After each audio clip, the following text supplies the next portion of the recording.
그리스도 안에서의 새로운 피조물이라는 제목으로 오늘 말씀 같이 봅니다. 그리스도 안에서의 새로운 피조물입니다. 근데 그리스도 밖에서도 새로운 피조물이 있어요.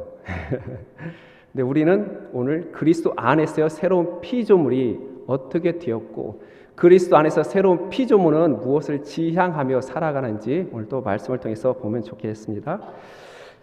이스라엘 왕 하면 생각나는 사람이 딱 있죠. 두 명이 생각날 것입니다. 다윗과 솔로몬.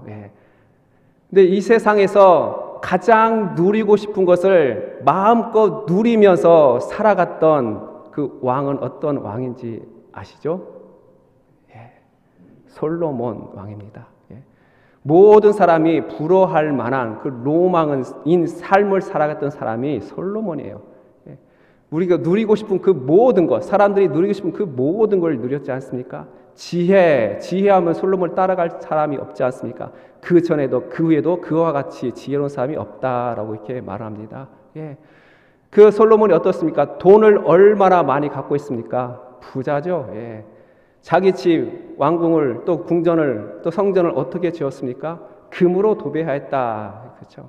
도시락이 숟가락, 젓가락, 밥그릇, 접시 이 다 모든 것을 금으로 만들었다. 은은 땅에 흘러다니는 돌보다도 더 흔하였다 할 정도로 그렇게 부자였습니다. 또 권력은 어떻습니까? 그의 권력. 모든 나라들이 주변의 나라들이 솔로몬의 왕에 와서 공물을 붙일 정도로 그런 권력의 최정상을 누렸던 사람이 솔로몬이었습니다. 쾌락은 어떻습니까? 쾌락. 누릴 만큼 누려봤습니다. 1000명이나 되는 부인과 후궁들 통해서 첩을 통해서 누릴 만큼 누렸던 사람이 솔로몬이에요. 근데 그렇게 누려봤던 솔로몬이 우리에게 남긴 그 말이 어떤 말입니까? 야, 내가 이렇게 살아봤으니 너희들 이렇게 살아라고 말하지 않았습니다. 전도서에 보면 잘 나와 있지 않습니까? 해 아래, 즉 해 아래라는 것은 하늘 아래라고 말한 것이죠. 해 아래 새 것이 없다라는 것이에요. 자기가 이렇게 누려봤지만 이것은 새 것이 아니라 헌 것에 지나지 않는다라는 것입니다. 해 아래에 있는 그 모든 짓을 내가 해봤는데 헛된 것이었다. 헛되니 모든 것이 헛되다라고 이렇게 고백하지 않습니까? 그렇게 모든 것을 누려봤던 이 솔로몬이 한마디 해 아래 새 것이 없고 그 모든 것이 헛되다라고 얘기합니다. 이러한 것은 이 죄 아래에 있는 그 사람들의 그 삶의 모습입니다. 해 아래 살아가고 있는 옛것에 속해서 살아가는 모든 사람들의 죄악된 그런 삶을 이렇다라는 것을 솔로몬에 대해서 우리에게 보여주시지 않았습니까? 하나님께서 이스라엘 백성에게 죄는 이것이야 라고 이렇게 알려주셨습니다. 그 말씀을 보면 예레미야 2장 13절 말씀입니다. 내 백성이 두 가지 악을 행하였나니 그 생수의 근원되는 나를 버린 것과 스스로 웅덩이를 파는 것인데 그것은 물을 저축하지 못할 터진 웅덩이니라. 이게 죄다라고 얘기했어요. 생수의 근원이신 하나님을 버리고 그 자리에 내가 이렇게 차지하는 것입니다. 그리고 그 생수를 얻기 위해서 생명을 얻기 위해서 자기가 열심히 뭔가를 열심히 해요. 근데 터진 웅덩이 때문에 그 모든 것을 어떤 것도 채워줄 수가 없는 것입니다. 채우고 하더라도 헛것이다라는 것을 이렇게 말씀하고 있는 것이죠. 이게 죄다라고 얘기하고 있어요. 다른 말로 표현하면 공허함입니다. 공허함, 텅 비어있는 그런 것이죠. 이게 바로 해 아래에서 헛된 것을 붙잡고 살아가는 이 죄인들의 그 삶을 이렇게 우리에게 보여주고 있다라는 것입니다. 창세기 1장에 보면은 하나님께서 천지를 창조하셨습니다. 하늘과 땅을 창조하시고 사람을 창조하는데 땅의 흙으로 창조하였다라고 말하고 있어요. 왜 하나님께서 이 땅의 흙은 티끌을 말하고 있습니다. 티끌. 왜 땅의 이 티끌로 사람을 창조했습니까? 하늘에 신령한 것으로 창조할 만도 한데 그렇지 아니했어요. 티끌로 창조했다. 왜 그랬을까요? 그 티끌로 창조한 그 사람에게 하나님께서는 자신의 호흡을 불어 넣어 주셨습니다. 호흡을 불어 넣어 주니 이 티끌 같은 존재가 살아있는 존재가 되었다, 생명이 되었다라고 말합니다. 왜 땅의 뒷골로 만들었습니까? 나는 사람은 이런 보잘것 없는 것입니다 라는 거예요. 보잘것 없어요.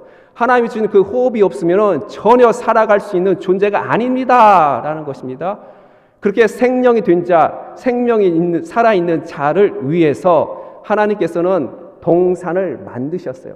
성경은 그것을 하나님이 열심히 일해서 갈구어서 만들었다라고 표현합니다. 동산을 만드시고 그 생명이 된 자를, 살아있는 존재를 이끌어서 그곳에 두시고 하나님께서는 그와 함께 하셨다라는 것입니다. 이게 하나님이 핏글로 사람을 창조한 이유죠. 예. 그래서 생명이 된 자, 살아있는 존재가 된 자는 하나님의 호흡으로 살아가는 것이고 하나님이 만들어진 그 동산에서 살아가신 것이며 그 동산에서 그 하나님을 기뻐하며 그 하나님을 찬양하며 그 하나님을 영광 돌리는 삶을 살아가야 된다라는 것입니다. 이게 사람을 흙으로 만든 하나님의 이유가 담겨 있다라는 것이죠. 그런데 그 사람이 어떠했습니까? 예.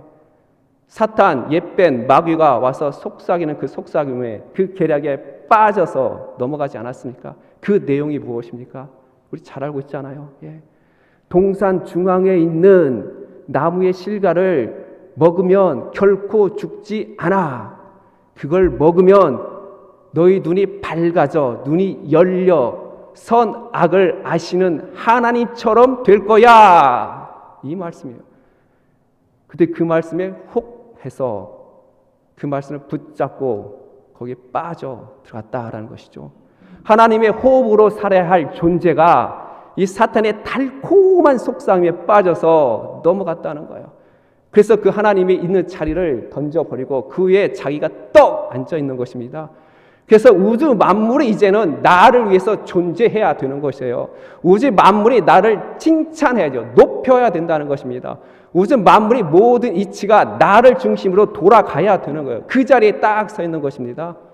심지어 내가 버린 그 하나님, 나를 창조한 그 하나님, 나이가 유익이 되지 아니하고 내 마음에 들지 않으면 그 하나님자도 던져 버린다는 거예요.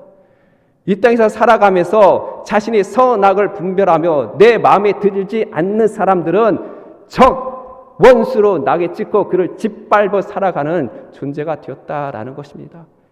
이게 해 아래 살아가는 이 죄인들의 모습입니다. 새로운 것을 추구하고 쌓고 먹고 마시고 해 간다 할지라도 헛되고 헛된 것이다 라는 것을 이렇게 보여주고 있습니다. 이런 삶이 우리와 전혀 상관없는 삶입니까? 나와 상관없는 사람이지 다른 사람 얘기하는 거예요? 아니요. 바로 나에게 해당하는 말이고 나의 말이에요. 우리의 말인 것입니다. 예. 우리가 욥을 잘 알고 있을 것입니다. 예. 욥은 부자였어요. 예. 그렇죠? 아들도 딸도 있었습니다. 그런데 하루아침에 모든 걸 잃었어요. 예. 재산도 잃고 사랑하는 딸도 있고 아끼는 아들도 다 잃었습니다. 심지어 부인은 어떻게 했습니까? 남편을 향해서 야 저주하고 죽어버려라 했어요. 그런 상황에서 욥이 뭐라고 고백합니까? 주신 분도 여호와시요 취하신도 여호와시니 여호와의 이름을 찬송하리로다 했습니다. 그런데 이 삶이 우리 가운데 찾아오면은 그렇게 할 수 있습니까? 아니잖아요. 내 사랑하는 자식이 조금만 열이 나고 아프면 얼마나 걱정이 많습니까? 제 사랑하는 자식이 멀리 이제 대학교 진학해서 다른 데로 가게 되면 얼마나 마음이 아파요. 내 사랑하는 자식들이 병들어서 시들시들하고 있으면 얼마나 아픕니까? 내 부모들이 그렇게 있으면 어떻게 해요? 내 남편이, 내 아내가 그렇게 있으면 어떻게 하겠습니까? 하루 이틀 참을 수 있을 거예요. 근데 1년, 2년, 3년, 10년, 20년, 30년, 40년, 50년 그게 지속되면 어떻게 됩니까? 터져 나오죠. 하나님의 저주가 터져 나옵니다. 하나님, 내가 이렇게 이 일을 했는데 나에게 주시는 게 겨우 뭡니까? 터져 나올 수밖에 없어요. 이러한 모습이 우리라는 것입니다. 죄인된 우리의 모습입니다. 그런 사람을 하나님께서 잘하고 있어 가만히 놔두시오 기뻐하시지는 않아요. 하나님께서 그곳에 하나님께서 심판을 내리십니다. 하나님께서 쓸어버린다라는 거예요. 그리고 이 땅을 쓸어버리고 새로운 땅을 하나님께서 창조해 내셔요. 예. 창세기 6장의 말씀을 보면 이렇게 나오죠. 하나님의 영이 영원토록 사람과 함께하지 아니하겠다. 그리고 사람은 어떻게 되는 것입니까? 육신이 될 것이다 라고 말합니다. 그러나 그들의 날은 120년이 되리라 라고 말씀하죠. 하나님의 영이 사람부터 완전히 떠나가게 되면 육신에 지나지 않는 것입니다. 그게 바로 땅의 티끌이라는 거예요. 티끌인 존재라는 것입니다. 육신이나 이 단어는 히브리어로 바사르라네요. 바사르는 단어입니다. 나무가 있고 가지가 있고 거기에 이파리가 이렇게 달려 있습니다. 어느 날 이파리가 그 가지로부터 떨어져 땅에 떨어져 있습니다. 그 이파리를 봤을 때는 살아있는 것처럼 보이죠. 살아있는 것처럼. 그런데 시간이 지나면은 그 안에 수분이 빠지고 영양분이 빠지고 말라 비틀어져 갑니다. 그리고 사람이 그것을 잡게 되면 어떻게 하죠? 잡을 수 있습니까? 바삭하면서 사라져 버리죠. 사라져가는 인간이란 뜻을 가지고 있어요. 살아가는 인간이 먹고 마시고 결혼하고 애를 낳고 행복하고 즐겁게 만들어내는 이 모든 걸 또 마찬가지로 헛된 것이다 라는 것입니다. 헛된 것이다. 예. 이런 하나님께서 육체가 된 땅의 티끌이 된 사람을 하나님께서 쓸어버리시는 거예요. 하나님의 진노로 다 쓸어버리는 것입니다. 남아있을 자가 없어요. 그런데 하나님의 은혜를 받은 자가 나타나더라. 하나님의 은혜를 받은 자가 있더라. 그 사람이 누굽니까? 노아하지 않습니까?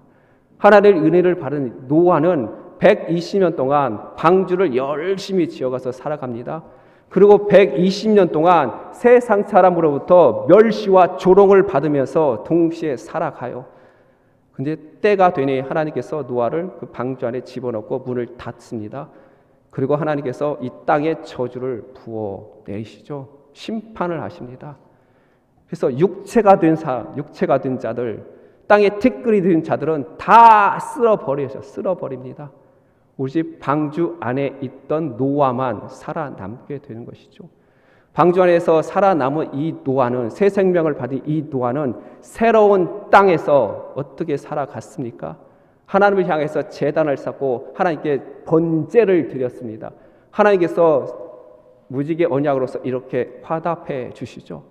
새로운 생명을 얻은 이 노아는 하나님의 그 언약 아래서 새로운 땅에서 하나님을 기뻐하며 하나님을 찬송하며 하나님의 영광된 삶을 살아갔다라는 것입니다. 이게 바로 노아가 방주 안에서 새로운 피조물이 되었다라는 것입니다. 오늘 그리스도 안에서 새로운 피조물이라는 이야기를 들려주고 싶습니다. 우리는 말세를 살아가고 있어요.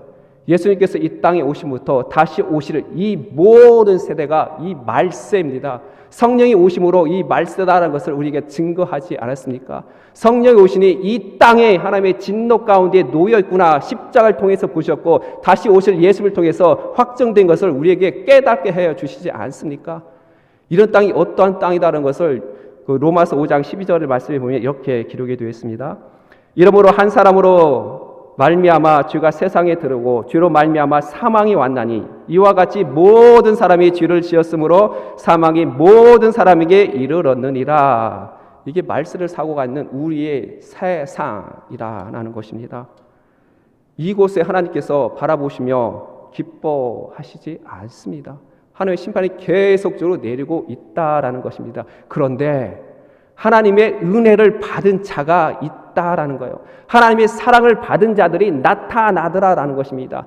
하나님께서는 그들을 통해서 자신의 영광을 받으시는 거예요. 하나님은 그들을 통해서 하나님의 찬송을 받아내시더라. 하나님이 하신 그를 통해서, 새롭게 창조된 그를 통해서 하나님께서 그를 이루어내시더라라는 것입니다.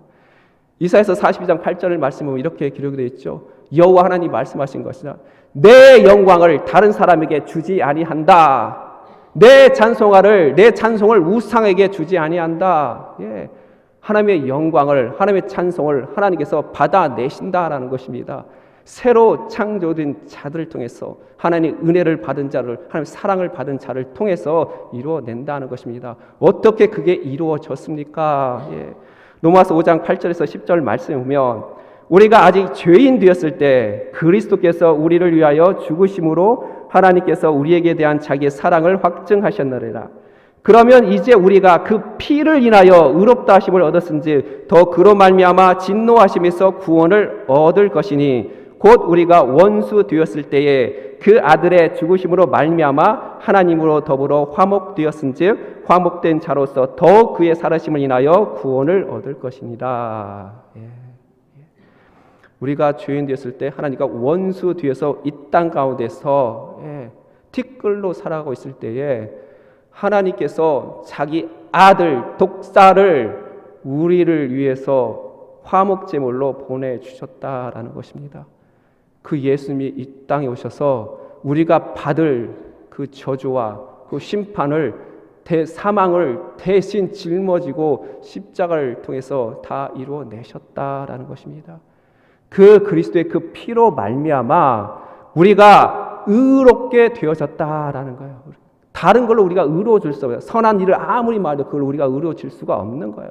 그리스도의 그 피가 우리에게 덮여지는 말미암아 우리가 의롭게 되어졌다라는 것입니다. 그리스도의 그 피로 말미암아 하나님의 진노로부터 우리가 생명을 얻게 되었다라는 것입니다. 그 피로 말미암아 이제는 우리가 하나님과 화평케 되어졌다라는 거예요. 그 피로 말미암아 이제는 이 태 아래 이 땅의 티끌 사랑 이 존재가 하늘 위에 앉혀져서 하나님과 함께하는 존재가 되었다라고 이렇게 말하고 있습니다. 이게 그리스도의 십자가의 그 능력이에요. 그 능력이 우리에게 임하였기 때문에 이 자리에 모여서 지금 그 하나님을 바라보며 찬양하고 있다라는 것입니다. 오늘 말씀 17절 말씀 보면 그런즉 누구든지 그리스도 안에 있으면 새로운 피조물이라 이전 것은 지나갔으니 보라 새 것이 되었도다. 예. 그리스도의 십자가로 예수님께서 자신의 피를 뿌려 우리를 덮음으로 우리를 죽이시고 우리를 새롭게 창조하셨다라는 것입니다. 우리의 죄에서 죽이시고 사망에서 죽이시고 의롭게 살리시고 생명을 살려내셨다.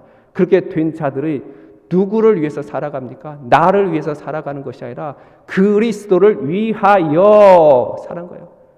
그래서 그리스도 안에서 새로운 피조물이라는 것은 우리가 그리스도가 새로운 피조물 된 자들은 이제는 내가 나를 위해서 살아가는 것이 아니라 그리스도를 위하여 내가 이렇게 창조되었으니 그리스도를 위하여 살아가야 되는 거구나. 그것을 알고 지향하며 쫓아가며 살아간다는 것입니다. 예. 말씀을 살아가는 우리의 삶이 어떠해야 됩니까? 오늘 말씀에는 날마다 그리스도 안에서 죽고 내 안에 그리스도가 드러내는 삶을 살아가야 된다는 것입니다. 날마다 그리스도 안에서 새롭게 태어나야 된다는 것입니다. 날마다 그리스도 십자가 안에서 내가 발견되어야 한다는 것입니다. 다른 세상적인 말과 대상꼴은 그 일에 통해서 내가 발견되는 것이 아니에요. 그리스도의 십자가 안에서 내가 내 자신이 그 안에서 발견되어야 된다라는 것이죠. 오늘 14절 말씀에 보면 그리스도의 사랑이 우리를 강권하시는도다. 우리가 생각하건대 한 사람이 모든 사람을 대신하여 죽었은즉 모든 사람이 죽은 것이다. 그리스도의 사랑이 우리를 강권하시는도다라고 하죠. 강권하시도다라는 이 단어의 각주를 성경에 나온 각주를 살펴보면은 끄는 도다라고 이렇게 기록되어 있습니다. 즉 그리스도의 사랑이 우리를 끌어당긴다, 이끄신다라는 거예요. 그럼 과연 우리를 어디로 이끌어 가신다는 것입니까? 그 사랑의 그 자리로 가죠. 하나님의 사랑이 확증된 그 자리로 우리를 이끌어 간다는 것입니다.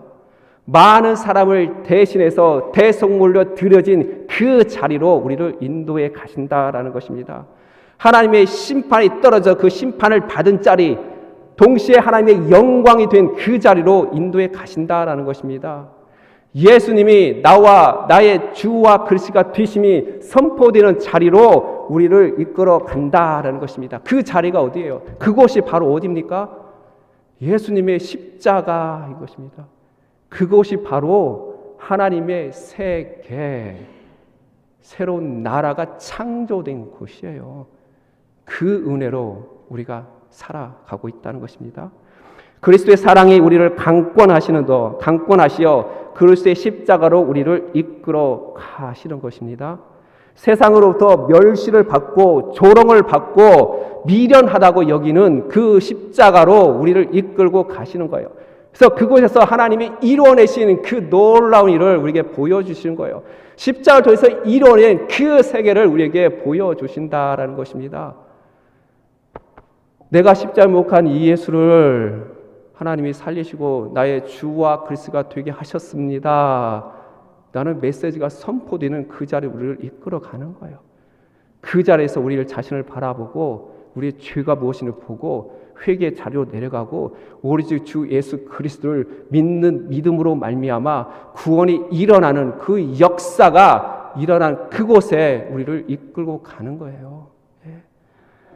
그리스도의 사랑이 우리를 강권하시면 우리의 마음은 그럼 어디로 이렇게 끌리게 되는 것입니까? 당연히 십자가로 우리 마음이 끌리게 되는 거예요.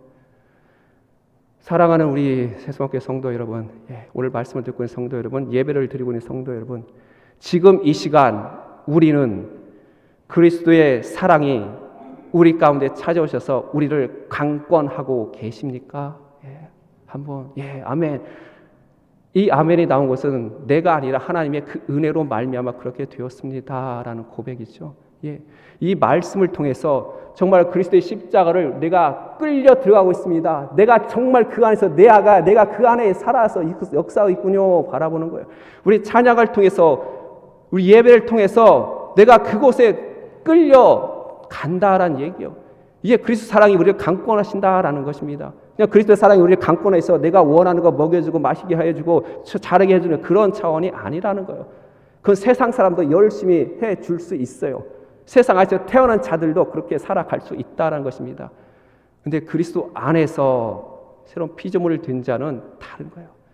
그리스도 사랑이 우리를 강권해 가신다라는 것입니다. 오늘 15절 말씀 보면 그가 모든 사람을 대신하여 죽으심은 살아있는 자들로 하여금 다시는 그들 자신을 위하여 살지 않고 오직 그들을 대신하여 죽었다가 다시 살아나신 이를 위하여 살게 하려 하심이라. 그리스도의 사랑이 우리를 강권하셔서 그 십자가 우리를 인도해 가십니다. 그런 자들은 결국은 누구를 위하여 살아간다라는 거 말하고 있습니까? 나를 위해서 절대 살지 않습니다. 나를 위하여 죽었다가 살아나신 주 예수 그리스도를 위하여 살아가더라라는 것이에요. 다시 한번 제가 여쭙겠습니다. 우리 성도 여러분, 우리는 누구를 위해서 살아가고 있습니까? 내 자녀를 위해서 살아가고 있습니까? 내 부모를 위해서 살아가고 있어요? 내 남편을 위해서, 내 아내를 살아가고 있습니까? 죄송하지만 이러한 모든 것들 자세히 살펴보면 나 개인 자아의 확장된 영역 아래 존재하는 것들이고 결국은 나를 위해서 살아가는 것입니다. 그래서 그리스도의 사랑이 나를 강권하게 되시면은 그리스도의 십자가로 나를 이끌고 가시면은 내 안에서 나올 수 있는 거 이렇게 부족한 것밖에 없습니다. 나는 하나님을 위해서 주를 위해서 산다고 살아왔는데 도저히 살펴보니까 결국 나를 위해서밖에 살지 않았습니다. 하나님 앞에서 회개하며 나는 주 예수 그리스도의 은혜 아니면 궁이라서 살 수 없습니다. 주 예수를 믿는 그 믿음밖에 내가 살 수 있는 방법은 없습니다. 그 자리로 우리가 나간다는 것입니다. 이처럼 그리스도 안에서 새로운 피조물로 살아내는 사람이 있습니다. 한 명만 제가 소개하겠습니다. 신약의 바울입니다. 바울. 그는 자신을 육체를 정말로 자랑할 만하다, 신뢰할 만하다라고 이렇게 여겼던 사람이다. 얼마나 자기 육체가 정말로 이렇게 특출했으면 나는 내 자신을 사랑해, 내 자신을 자랑할 만해 했겠습니까? 성경에 살펴보니까 8일 만에 할례를 받았다라고 말합니다. 유대인입니다. 이스라엘입니다. 히브리 중에 히브리인입니다. 율법으로는 바리새인이요. 얼마나 율법을 철저히 지키는 사람이에요. 경건한 사람이에요. 하나님의 열심으로는 교회를 핍박하였다라고 하는데 예수 믿는 사람을 잡아다가 죽이는 일에 내가 이렇게 열심을 냈습니다라고 하는 사람이 있지 않습니까?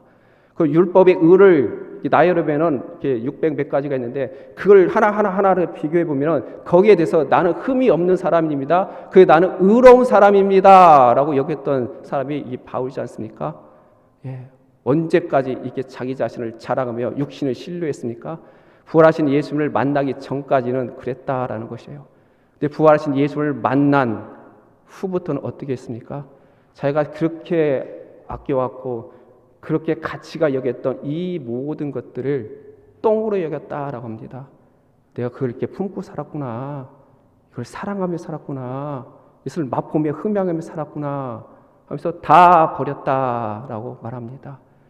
그리고 예수 그리스도를 아는 지식이 이렇게 고상하구나. 그리스도 아는 그리스도를 알기 위해서 힘썼을 뿐만 아니라 그리스도 안에서 내가 발견되려고 그렇게 힘써서 살아갔다는 것입니다.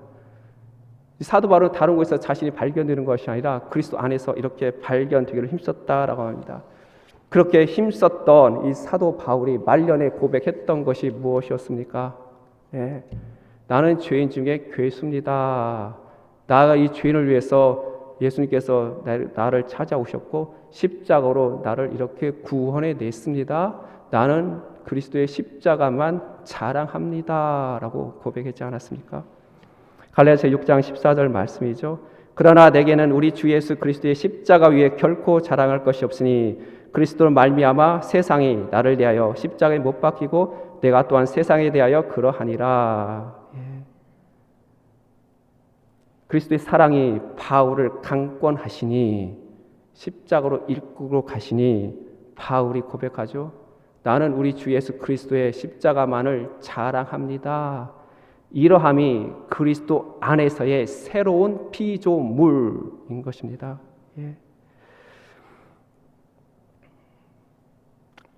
마무리를 하겠습니다. 22절, 21절 말씀을 보겠습니다.